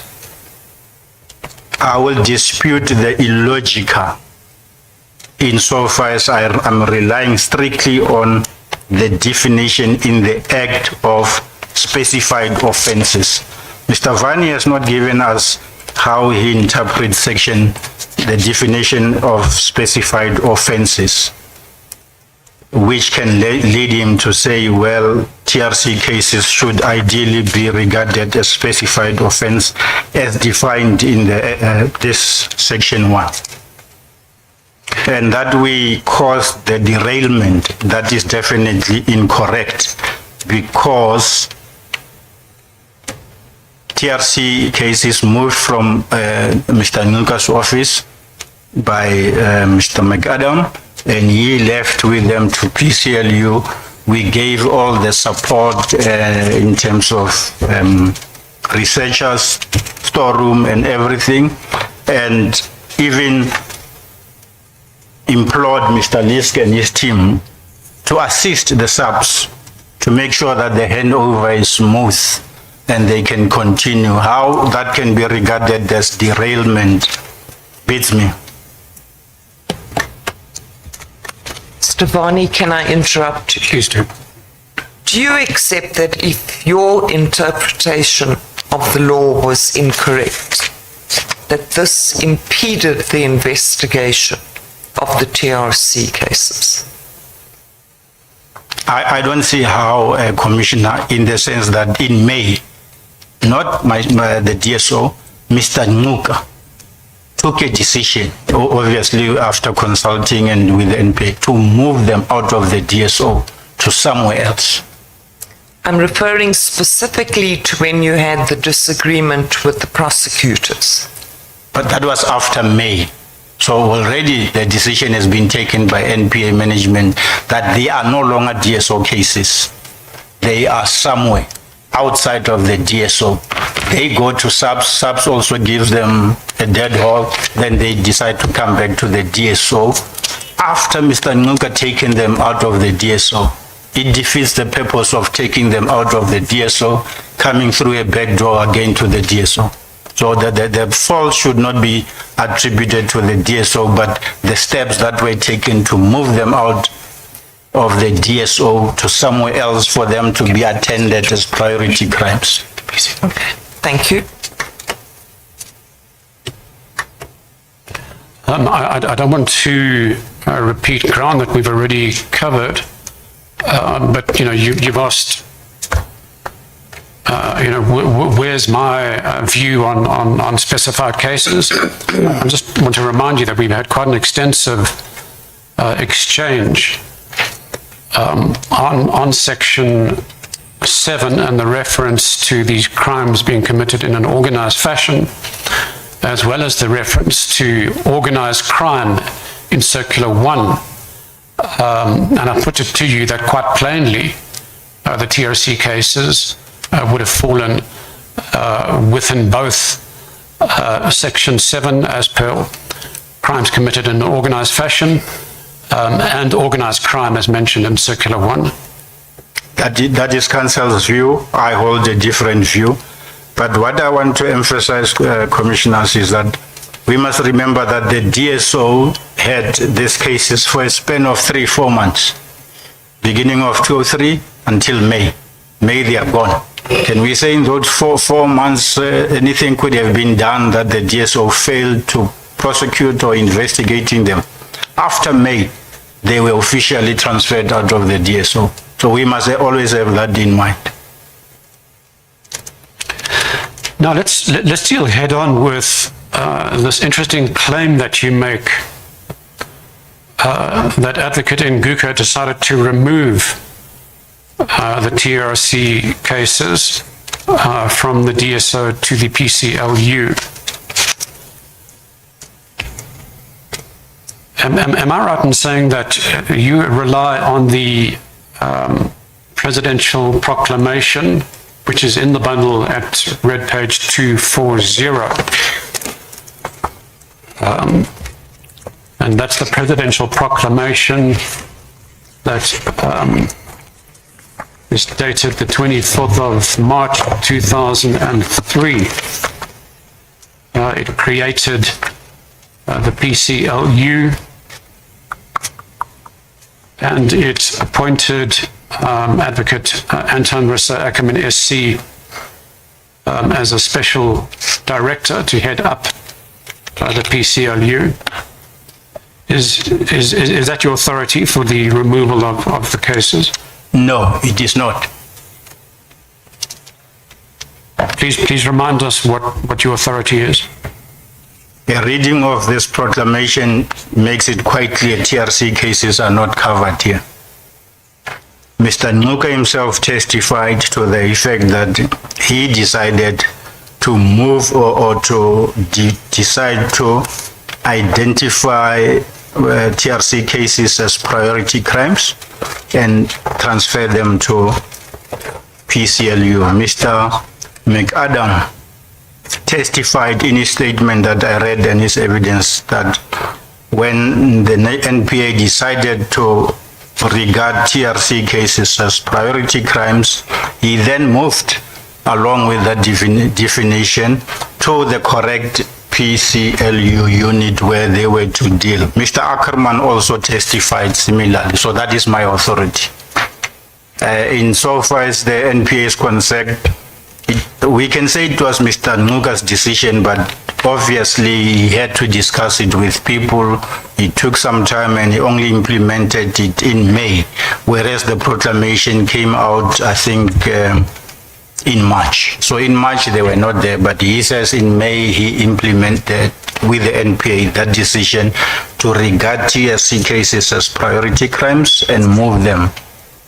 I was told yesterday that there's another proclamation that actually covered the aspect of TRC cases within the PCLU. I've never seen it. But the nub of the matter, Mr. Ledwaba, is whether the declaring of the TRC cases priority crimes by Advocate Nguka meant that the PCLU would now itself carry out investigations, and that this would no longer be the responsibility of the DSO. Maybe I did not get the question. Okay. Am I correct in saying that your interpretation of the declaration by Advocate Nguka that the TRC cases were now priority crimes, and that, you know, they would be the responsibility of the PCLU, did that mean that the DSO was now freed up of the actual investigations of those crimes? To start with, the DSO was not even initially dealing with TRC cases. Before they were moved, there was never one declaration or investigation initiated in terms of the NPA Act. I said they were brought along from the national office into the SNPU. So the SNPU1 in Mr. Nuga's office worked on them without a mandate. They brought them in, the DSO worked on them without a mandate, and then taken them to the PCLU, where they are now regarded. Well, let's deal with the 14 cases that were with the SNPU stroke DSO without a mandate. Let's not quibble for the moment as to what legal authority they were, that the SNPU was seized with at that time. The fact is that they were with the SNPU stroke DSO. Did the declaration that these crimes were now priority crimes mean that the DSO no longer had to investigate those cases? Again, I said, even though they brought them along and worked on them, they were never declared as DSO authorized investigations in terms of 28(1)A by the head of operation or 28(1)B by the national director. It was a carry-on that they brought along and moved with it. Yes, let's move beyond the legal provisions which we've dealt with ad nauseum. The fact is that they were with the DSO. If they weren't with the DSO, there'd be no need to transfer them back to the PCLU or to the NPA. I don't wish us to quibble about it, but I'm simply putting it to you that those cases were with the DSO at that time. In the SNP unit. In the SNP unit, yes. Yes, but they were not DSO authorized investigations in terms of that the head of DSO or the head of operations were ever accountable on those. Well, that may be, but as matters stand, they were being investigated by the SNPU at that time. There is evidence to that effect. Yes, with the powers that they brought them with the national director. It was only those 3 or 4 policemen that worked on them, but not as designated DSO investigators. They were never designated under the NPA Act to work on TRC cases. They were carrying on their own powers that they brought along.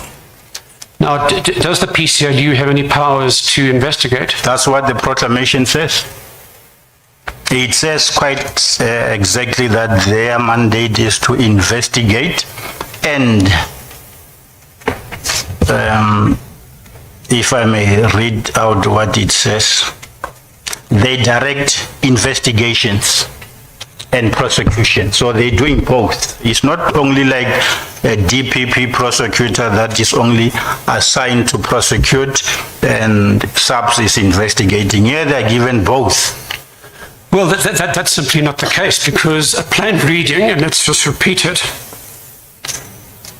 in particular to the head, and this is at paragraph A, in particular to head the PCLU, and here's the nut, and to manage and direct the investigation and prosecution of crimes.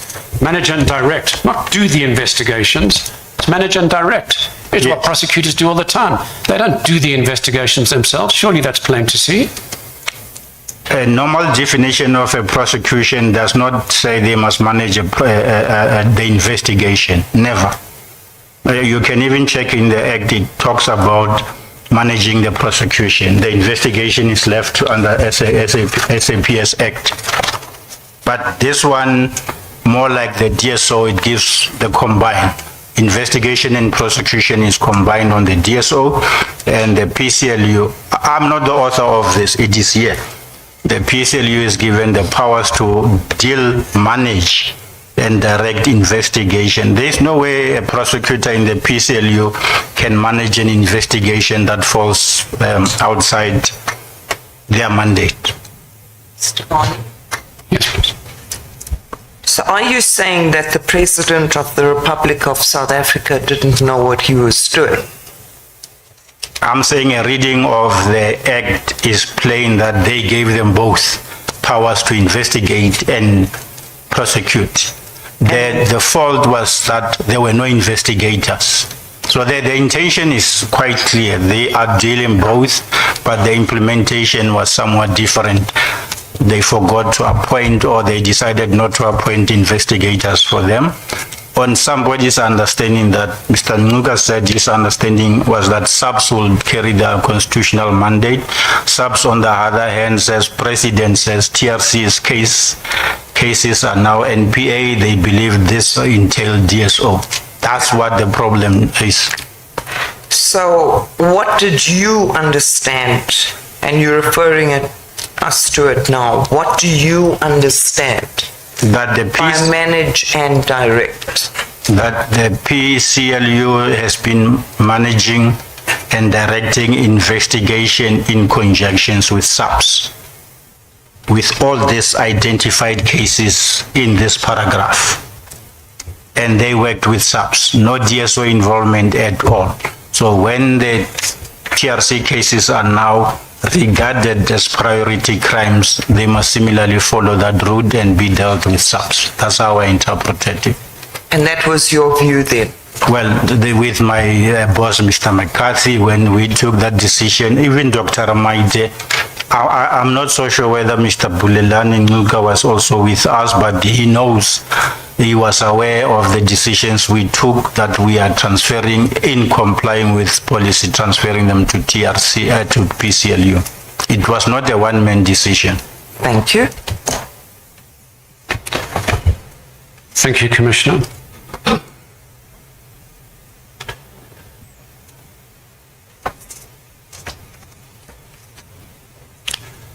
Mr. Ledwaba, under the law and the Constitution, is the NPA allowed to carry out its own investigations?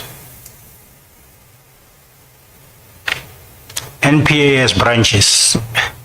Right now there's an aside from the investigating directorates and the DSO at that time, can the NPA carry out its own investigations? If one reads the proclamation of the PCLU, it is there, yes. I think there was a unit of soccer. I can't remember whether they had their own proclamation, but I think they were also doing investigations in conjunction with SAPS. So let me put it to you again. Well, let me just cut to the chase and put this proposition to you. aside from the investigating directorates, and of course the DSO which existed at that time, I put it to you that under the NPA Act and under the Constitution, it is well known as a matter of law, it is trite, that the NPA has no power to investigate its own cases. I agree. That's precisely why the DSO is created and given a special power as striker principle to do investigations themselves within the NPA. So the Constitution gave two powers, one to SAPS to investigate, one to NPA to prosecute. Then in 2000, some people decided rather let's merge a unit in the NPA that can deal with the two together so that it is streamlined, and that's how the DSO came into being. Now it's IDEC. And there was also another proclamation on PCLU. So if it was just to be accepted that prosecutors will do prosecution, police will do investigation, this proclamation was unnecessary. And I want to put it to you further that a presidential proclamation cannot overrule a statute or the Constitution. I agree. So now that you've agreed those points, I'll take you back to the proclamation that managing and directing the investigation of cases does not mean actually doing the investigations. That's simply managing and directing them as prosecutors do on a daily basis around the country. That's the council's definition. I have a different definition. We will never agree on the definition. That's the beauty of the law. Well, it's not a question of the beauty of the law. This isn't. Bani, where are we going to? Running in circles here. This aspect can be addressed and can be argued because all aspects of it have been put to the witness. Yes, Commissioner, and I do intend to move on. I just wanted to put it to the witness that he was being unnecessarily evasive on this simple matter, simple question of law. Go ahead. Mr. Ledwaba, as I've just mentioned, I'm putting it to you that we will assert that you are being unnecessarily evasive on a simple question of law. But I'm going to move on. Now, you were aware at the time that the PCLU did not have investigative capacity. I was aware. They actually even identified 6 after the police rebuffed them, came back to the national director, asked that 6 investigators that they identified, I think Mr. Lisk, Mr. van der Merwe, I can't remember all of them, be, according to them, temporarily assigned to them. They didn't say, we believe they must just come and work in terms of this. They must be temporarily assigned. The national director, not Ledwaba, not McCarthy, the national director, in a meeting, declined their request. So it is not a simple matter that the DSO did this. No, it was dealt properly by the national director. As Mr. Advocate Anton says in his affidavit, in his testimony, that he specifically directed a memo to the national director after the DBA letter requesting identified 6 DSO investigators be temporarily assigned to them. So there was just an anomaly situation then. The national director himself declined that request.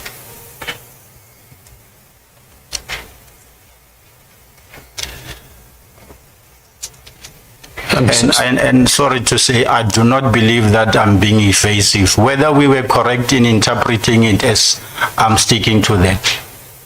And it cannot be evasive, but I'm saying that's how we interpreted then. Sorry, I think I might have just missed your evidence in relation. Did you say that the national director rejected an offer of some support or some investigators. Can you just repeat that evidence? I'm saying if you look at my first affidavit, if we go to it, the one of 14 April.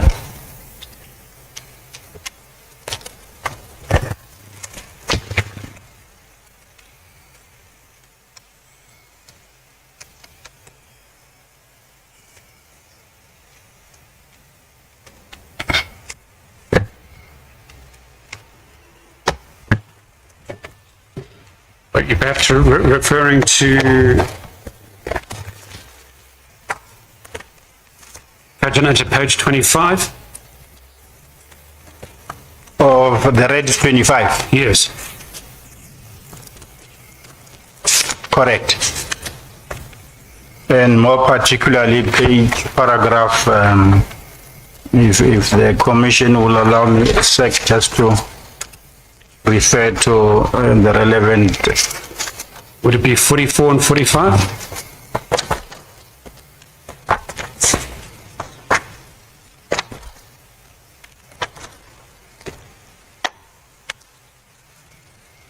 No. Where I was dealing with the contacts and communication between myself and Advocate Ackermann and Mr. McAdams, Advocate McAdams.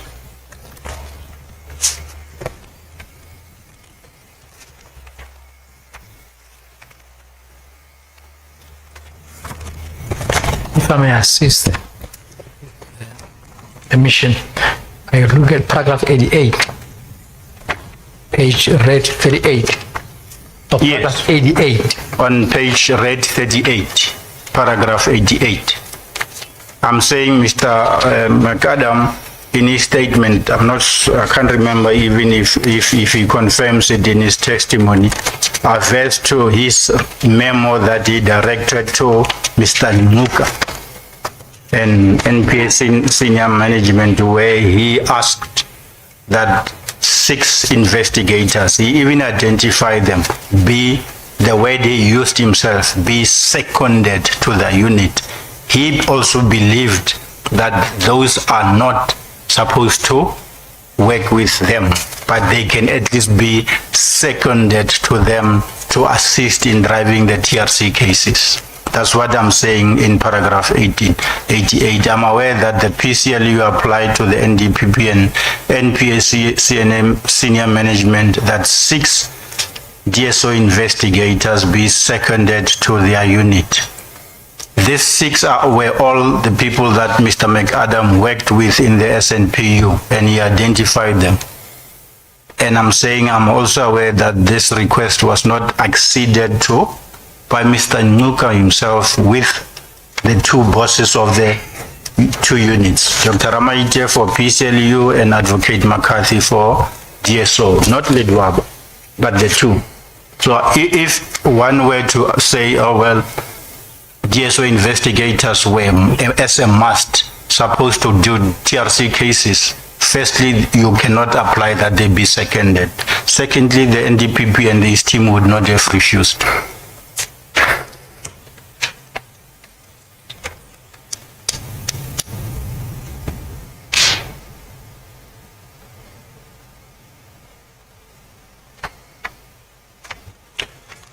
So we have a situation where these cases are handed to the PCLU. A request is made for the secondment of 6 investigators. That request is denied. So as matters stood, the PCLU at that time did not have investigators for those cases. Now, in paragraph 45 of your statement, you mentioned that this was discussed in the NPA Exco management meetings where Dr. Ramaita was in attendance, that investigations of PCLU cases would be conducted by SAPS in accordance with their mandate.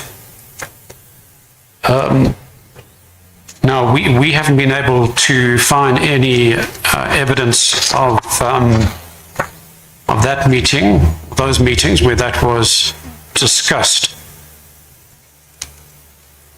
Did you make any attempt to find such records? No,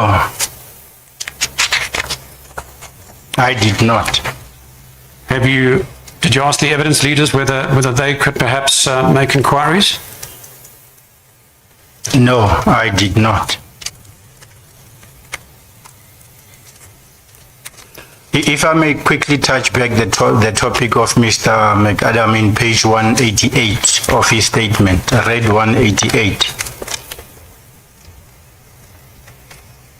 where he himself deal with this request that he made, that in paragraph 30.3 of his statement, page red 188 and black 1402, he says there, Mr. Nuka directed that I continue working on TRC cases I had handled at the DSO. Not that they were authorized. Firstly, he just handled them, but now he's at the PCLU. They say he must continue.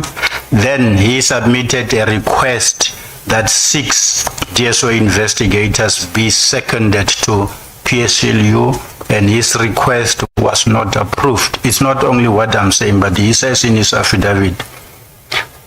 But Mr. Nuka made it clear that the investigations should be conducted by DSO members. Mr. Nuka, when he testified, did not at that time agree to this. He says he held a belief that the constitutional mandate of investigations was with SAPS. Later he heard of the interaction between DSO, SAPS, and PCLU in 2003, and only in 2004, 24th Feb and 26th Feb, he decided to use 21B to authorize those that they can be investigated by DSO. So all along, we were working on even Mr. McAdam himself, he says, may you please just second to me the DSO investigators to assist me. Not that it's their mandate. He says second them to us to assist us. So it was his view as well. All right, my learned colleagues are busy checking the evidence of Advocate Nguka in that regard. We might come back to you. But let's turn to the directives issued by NDPP in Nguka in terms of section 28(1)B, and we deal with this originated page 7 from paragraph 23. We make reference to both declarations dated 8 December 2003, dealing with those 4 matters. The PEPCO 3 matter, Brian and Galunga, Motherwell 4, and the Chakani matter, and then the further directive on 24 February 2004 in relation to the St. James and Heidelberg Tavern matters. So we want to put it to you that in all these matters, it doesn't seem as if any progress was achieved. And as mentioned previously, of those 6 cases, we're only aware of the Chakani matter proceeding, and that's largely because that matter had been previously investigated. In fact, they were already able to, they wished to go ahead in 2004 before that matter was halted following the intervention of the Minister of Justice. But we do know that a plea and sentence agreement was struck in 2007. The PEPCO 3 matter is a sorry saga because even though there was an indictment issued in 2004, that That never proceeded, and an inquest is only scheduled to take place in October of this year. And all suspects, bar one, have died. In relation to the Brian Ngulunga matter, we know from a presentation given by the DPCI to the Justice Portfolio Committee in May of 2025 that this matter was only opened by the DPCI in May of 2021. And in relation to Motherwell, that case was actually resolved in the mid-1990s, although we do think that it was referred because of the role of former Police General Nick van Rensburg, who ordered the killings. We can find no evidence that that matter proceeded or indeed was investigated. And lastly, in relation to the Heidelberg Tavern and St. James Church massacres, we don't see any progress on those cases either. We refer to the McAdam email in December of 2008 to Dr. Ramaiti, reporting that SAPS is still yet to conduct a series of investigations. So would you accept that in all cases there is little or no evidence that these matters were investigated at that time?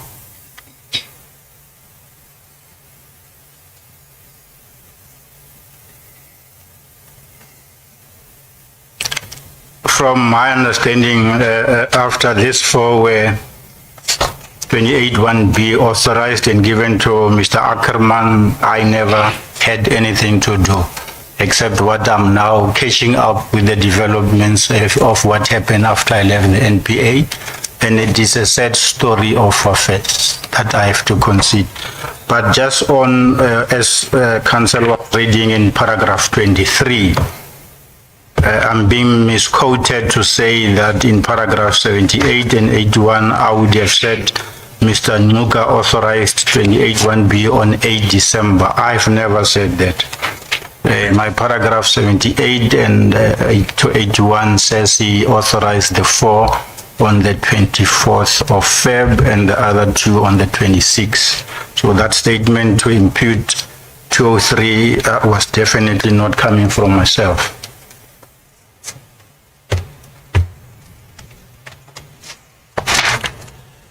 So if we can turn to the question of you getting reports, progress reports on investigations, given that these were DSO investigations, given that you were the head of operations and the investigating director of the DSO, why were you not getting reports on these matters?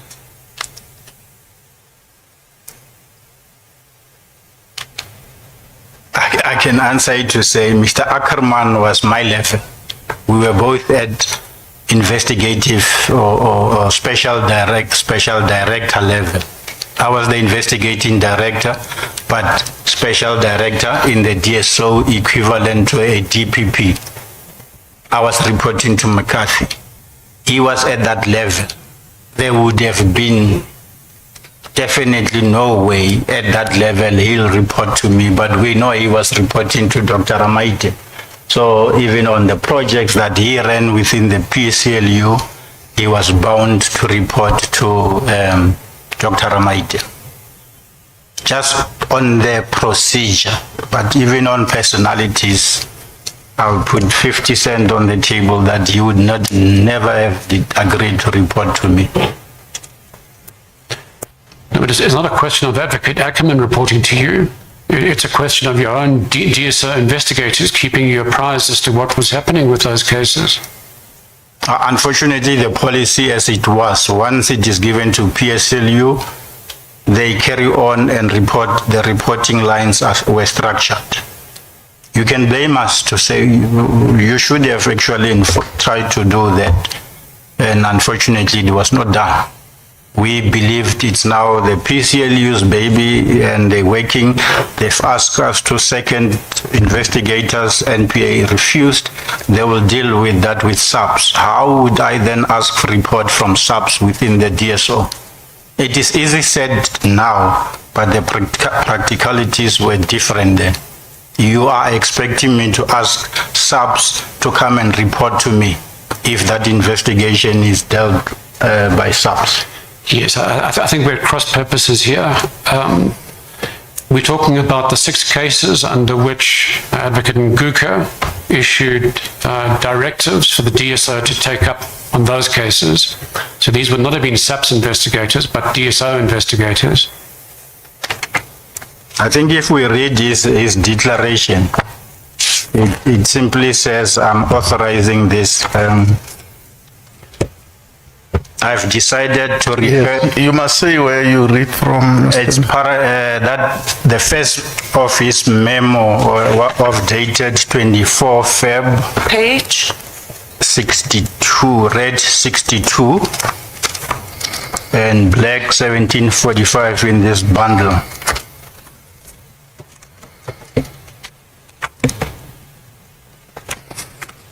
In this one, he was specific to say, I've decided in terms of 28(1)(b) of the Act that the following 3 cases arising from the TRC be investigated by the DSO. In this one, he was specific to say it must be investigated by the DSO. So we authorized the investigation, designated investigators, and gave it to the PCLU to continue with it. The second one is on the following page, 63, red 63, 26 Feb 204, where he also says refer the following matter to the DSO for investigation in terms of 28(1)(b). And he lists what is supposed to be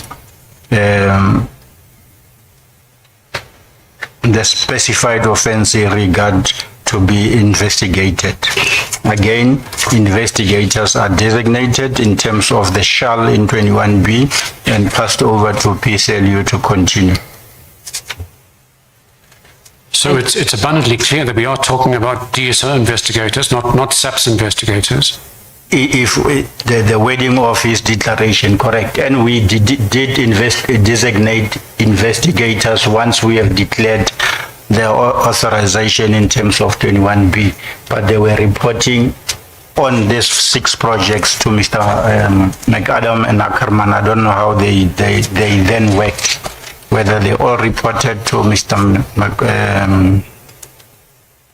Ackermann or jointly to both Ackermann and McAdam. I really did not even get closer to the 2 then. Yes, but these were now DSO matters with DSO investigators. Were you not obliged to keep abreast as to what was happening and whether progress was being made or not? At the stage, I held a different view that Mr. Ackermann is my rank, level equivalent to my rank. He's reporting to Mr. Dr. Ramaite. I have nothing to say to them in terms of that department. I remain in the DSO. And the SNPU reported to me with DSO authorized investigations under 28(1)(a). Only those were remaining within the DSO. You stayed in your lane. You stayed in your lane. Yes. There was a turf with SAPS.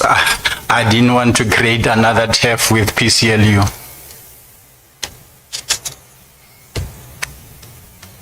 But it's not a question of you getting out of your lane, and let me put it to you. But given that these were DSO cases being investigated by DSO personnel, and notwithstanding the fact that the prosecutors in the PCLU were pursuing these cases, you were obliged to follow up and get a sense of what was happening. And it's not open to you to say, well, I left that in the hands of two other prosecutors. If I'm shown a statutory imperative that makes it that I'm obliged, I'll agree. But for now, there's nothing. But these were referrals by the NDPP to you, Mr. Ledwaba. Correct. Yes. Simply to... So why didn't you make a follow-up on what progress has been made on them? My take was, once I've complied with the shell of if they were to remain investigated and prosecuted within the DSO, I would agree. I would have been obliged. But now they are out they are under somebody's umbrella. I might have defaulted in my understanding that once they are not being led prosecution by DSO people but by PCLU, it's their baby. That's how I regarded it. Mr. Ackermann again was at my level. For me to go and supervise him, it is just practically and legally impossible then. Do you accept that these remain DSO investigators? I accept. Well, I must put it to you. Can I interrupt? I'm very, very sorry, Chair. Was the question investigations or investigators? Investigators. Thank you. Mr. Ledwaba, I must put it to you that you're again being unnecessarily evasive on this point. It's not a question of you supervising Advocate Ackermann. It's a question of you being apprised as to what is happening with DSO investigations pursued by DSO investigators. For me, it's the same thing. For me to do that, I need to follow up with Mr. Ackermann. There is no way I can pass him, go into his unit and ask for reports. But one accepted that at this level, he would make sure the investigations continue. Now it's 20 years, 15 years later, nothing happened, and the buck is now being thrown at some people, not him or his unit. Because as matters stand, if one looks at these 6 cases, except for the Chikani matter, as we speak here today, they remain unresolved more than 20 years later. I left the NPA in 2006, and we're talking about 20 years later, 4, 5, 6 other people got involved. I was, as I said, maximum of March 2003 when I became head of operations until I left, but in the following year. But we know in between TRC were then given to PCLU. Yes. But the fact that they remained outstanding for so many years, it is a sad story of affairs. Yes. But I do want to put it to you that even while you were there, between the end of 2003 and 2006, when you left, there was still an onus and obligation on you to follow up and see what was happening in those cases. And on your own version, you did not. I agree. Whether if I had followed up anything would have happened, we are again speculating. No further questions, Chairperson. Thank you, Mr. Vani. Sorry, Mr. Ledwaba, just so I understand your evidence correctly, is it your evidence that the DSO had no business dealing with the TRC cases? In terms of how we defined the definition of specified offense and put it in secular one, yes. And I'm saying to support that, even the national director himself took a decision of taking them out where they are not supposed to be in DSO and put them in where he believes they ought to be. So that was your view between 2003 and 2006? and 2004. And 2004. Yes, Thank you. thank you. And Chairperson, my colleagues have just brought to my attention one aspect that I neglected to raise with Mr. Ledwaba. With your leave, may I do so? Yes, you may proceed, Mr. Vani.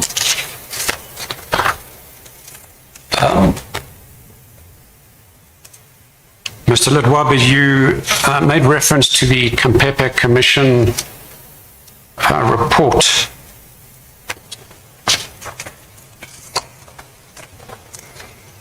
And I just want to find the paragraph where you mentioned that.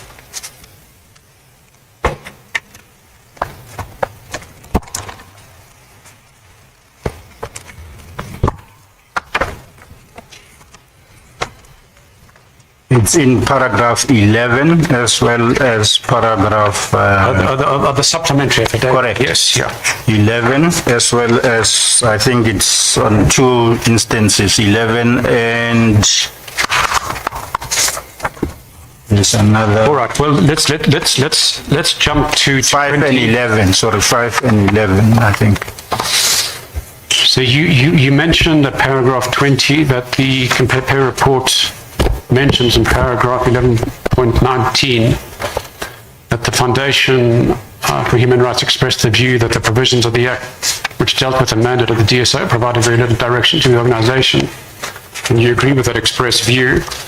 And you pointed out that I was representing the FHR at that time. And I will accept that I made those submissions. But I want to draw your attention to a finding that Judge Khampepe made in her report of February 2006. And we did put copies on your table as well as that of the commissioners, and we apologize that we didn't have copies for the parties, but I will read it into the record. And it reads as follows. I accept that the legislature intentionally drafted the legal mandate of the DSO to be wide. In my view, this was prudent, having regard to the rationale behind the establishment of the DSO and the findings made in relation to this term of reference. For instance, it is unarguable that organized crime syndicates are not only pervasive, but are highly sophisticated and advanced and command huge financial resources. They are therefore able to mount heavyweight legal defenses with a view to resisting prosecutions and or convictions. An overly prescriptive legal mandate would render itself open to constant jurisdictional attacks and frustrate the objective for which the DSO was established. Now, after having read that finding of Justice Khampepe in that report, I must say I'm persuaded by the conclusion that an overly prescriptive legal mandate would render itself open to constant attack and frustrate the objects for which the DSO was established. Do you have any comment? Would you agree? I agree. But I'm again saying theft of Pick n Pay with a syndicate of 5 people for 50 rand worth of merchandise will be done by DSO. I don't think that's how we have to interpret it. Yes, well, it clearly wouldn't meet the mandate of the DSO. It does if one reads. Not even on the amount, the threshold amount. That's why the thresholds are there, Mr. Van. So that there is a break between subs and DSO. But Yes. if one were to take the mandate as is, without breaking secular one into the picture with thresholds, 4 criteria, everything goes. As long as it meets sub B, syndicate, 2 of 5 people, organized, continuing, anything goes. Thank you, Chairperson. Thank you, Mr. Vani. Mr. Nalani, any re-examination? Thank you. No resignation, Chair. Thank you. Mr. Ledwaba, We thank you for having agreed to come to give evidence before this commission. Your evidence has become concluded and you are now excused as a witness. As the Commissioner pleases. Mr. Siminya?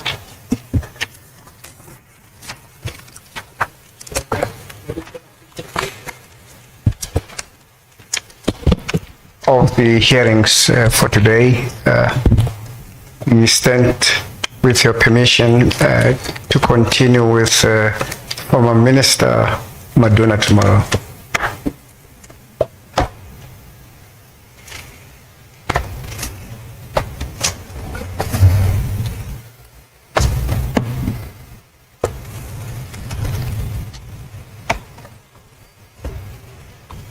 These proceedings stand adjourned until tomorrow at 10 o'clock.